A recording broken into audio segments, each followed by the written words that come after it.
বর্তমান সময়ের অন্যতম জনপ্রিয় মডেল ও অভিনেত্রী তানজিন তিশা।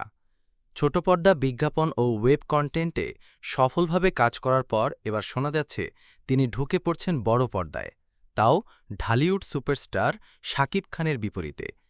এই জুটিকে নিয়ে কিছুদিন ধরেই মিডিয়া ও সোশ্যাল মিডিয়ায় চলছে নানা আলোচনা। সম্প্রতি এক সাক্ষাৎকারে এই প্রসঙ্গে মুখ খুলেছেন তানজিন তিশা। তিনি বলেন, দর্শক যা চান আমিও সেটাই চাই।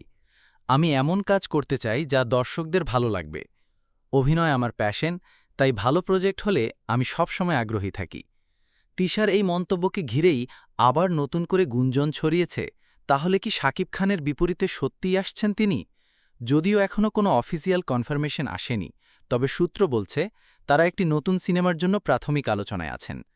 তানজিন তিশা বলেন, শাকিব খান আমাদের দেশের সবচেয়ে বড় তারকাদের একজন।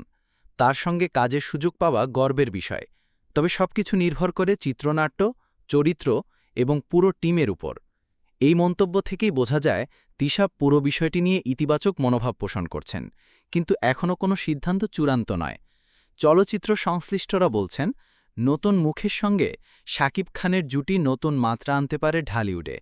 তানজিন তিশা যেমন তরুণদের মধ্যে জনপ্রিয়, তেমনি তার ক্যামেরার সামনে উপস্থিতি ও অভিনয়ের দক্ষতাও বেশ প্রশংসিত। এদিকে ভক্তরা তো চায় নতুন কিছু, তাই শাকিব তিশা জুটি যদি বাস্তবে আসে তাহলে সেটি হতে পারে ঢালিউডের জন্য চমকপ্রদ এক সংযোজন। এদিকে পশ্চিমবঙ্গে ভালোবাসার মৌসুম নামে একটি সিনেমা করতে যাচ্ছেন তিশা। সিনেমাটিতে তার বিপরীতে রয়েছেন 3 ইডিয়টস খ্যাত শারমান জোশী। জানা যায়, ভিসা জটিলতায় এর কাজ আটকে আছে। ভিডিওটি ভালো লাগলে লাইক, কমেন্ট, সাবস্ক্রাইব করতে ভুলবেন না।